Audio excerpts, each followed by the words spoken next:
In this video, I'm going to show you the 5 steps I took to go from struggling to keep my heart rate low on every run to running a comfortable 4 minute per kilometer pace for hours. And I've helped thousands of runners achieve the same results. Then you can just apply the same steps to run faster for longer and avoid wasting your time on strategies that don't work. The first step is to choose your engine. When I first started looking into how to run faster for longer, I got extremely frustrated because there are so much different advice out there. Some people swear by hard, short intervals. Others swear by long, easy runs. But I wanted to know what was the most effective, meaning where would I get the best result for the work that I put in? And to answer that question, we first need to know what we are aiming for. Because training to run a 5K at a lower heart rate are completely different than training to run your easy runs or a marathon at a lower heart rate. You see, when we are trying to improve something, there are 2 main ways that we can train it. The first way is to improve what's called running economy, meaning how efficient are your body at a given pace. If you want to improve your 5K, for example, then if you run more miles at your 5K pace, then over time your body will become more efficient and then you will be able to run that pace with a lower heart rate. There are also other ways to improve your running economy that I'll show you in just a moment. The second way to improve is to get a higher VO2 max. VO2 max is a measure of how much oxygen your body can use when you're doing hard exercise. Think of it as your engine size, but for fitness. The bigger it is, the more fuel or oxygen you can use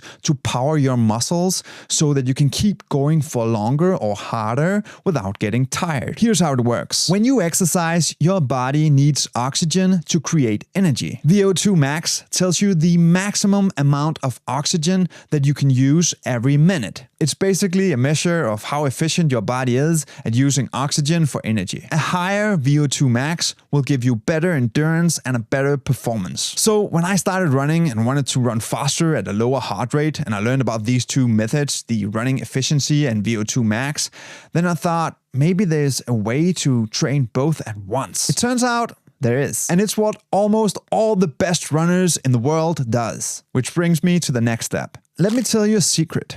You can always spot the good runners from the bad runners by looking at the way they run. Beginners will always run somewhat hard, so maybe they have a 10K that they run 3 times per week, but every time they try to do it as fast as possible, but because they're not tapered or fresh for any of these sessions, they can't go truly hard, but they're not going easy either. Good runners will run extremely slow at times or extremely slow compared to what they can do.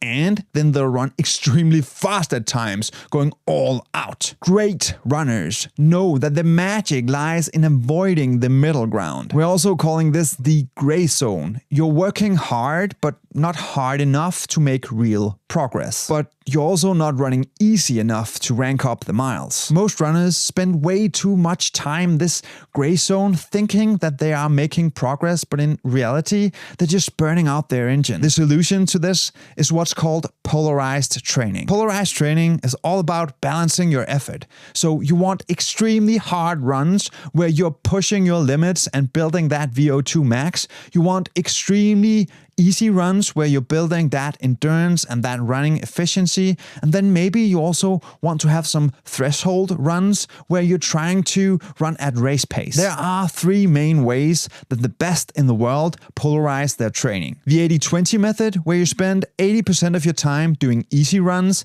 and 20% of your time doing hard runs. The pyramid method, where you spend 80% of your time running easy, 15% of your time running medium, and 5% running hard. And the threshold method, also known as the Norwegian method, where you train at least 35% of your time close to what's called the second lactate threshold. If you want to know more about these training methods and wonder what lactate is, then check out the video in the description below.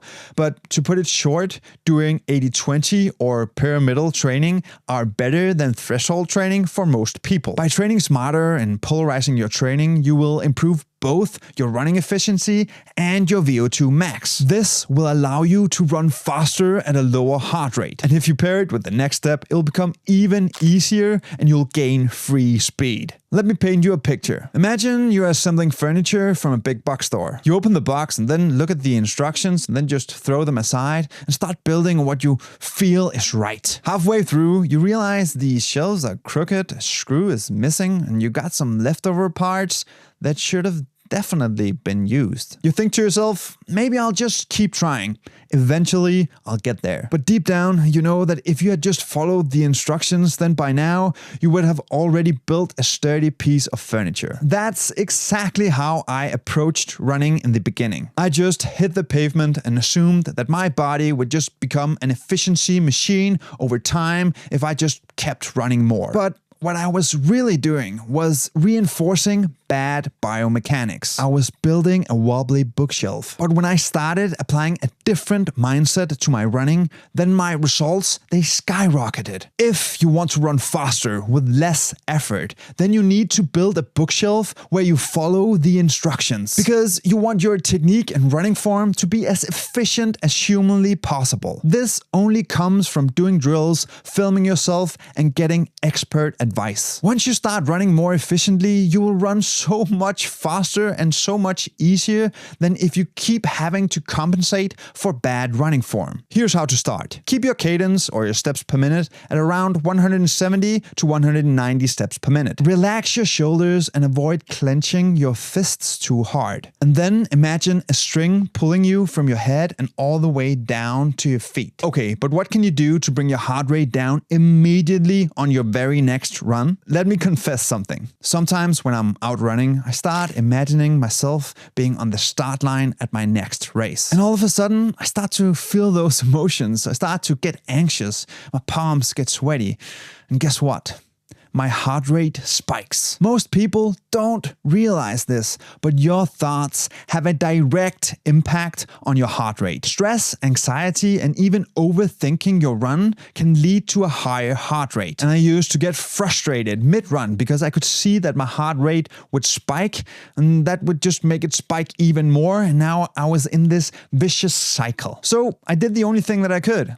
I turned to the best athletes I knew for help. And they all told me the same thing.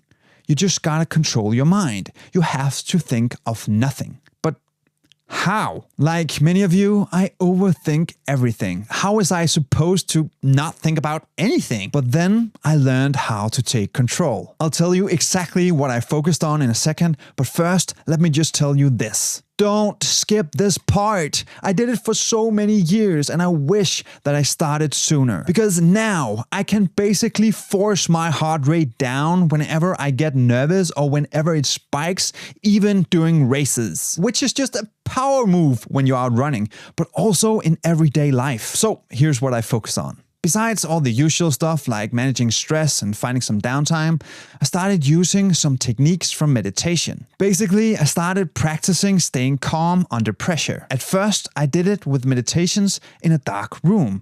Then I started to do the same but on walks. And finally, I started to do the same on my runs. I focus on my breath like this. I notice my inhale and then I do a hard exhale.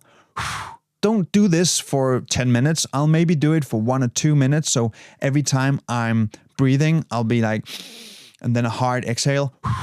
And I'll keep going like that until I got my heart rate under control. It's extremely powerful. And when you combine it with the next step, then people are going to turn their heads when you run by them because you're just going to fly by. Imagine you've just upgraded your car to a high performance engine. Sleek, powerful, and ready to hit top speeds. But what happens when you put in some low-grade fuel or skip maintenance? It doesn't matter how great the engine is, you'll never get the most out of it. And that's exactly how your body works. Good nutrition and sleep are the fuel and maintenance for your engine, yet somehow all of us just seem to forget and just go out training hard and think, well, training hard is all I need. So here's what made the biggest difference to me. First, I started paying attention to what I ate before my runs. A mix of carbohydrates with fructose and glucose. You can check that on the labels. So a 2-to-1 of glucose to fructose. And then a bit of protein just helped me go faster for longer. And it just makes my run feel so much easier. Next, I made sure to hydrate properly for longer runs with electrolytes. This actually helped get my heart rate down 1 or 2 beats per minute. And finally, within 30 minutes after my run, I would get some high protein snack and maybe a bit more carbs. Next up, sleep is where your body repairs, but it's also where you consolidate your motor skills or your running form. The 2 biggest differences I made to my sleep was to set a consistent sleep and wake time and reduce the screens before bed. So 1 hour before my bed, I turn off all screens. If you can't do that, then you got a bigger problem, my friend. But running faster with a lower heart rate won't even matter if you're making the biggest mistakes that almost all runners make. And I'll teach you exactly how to avoid it in this video right here.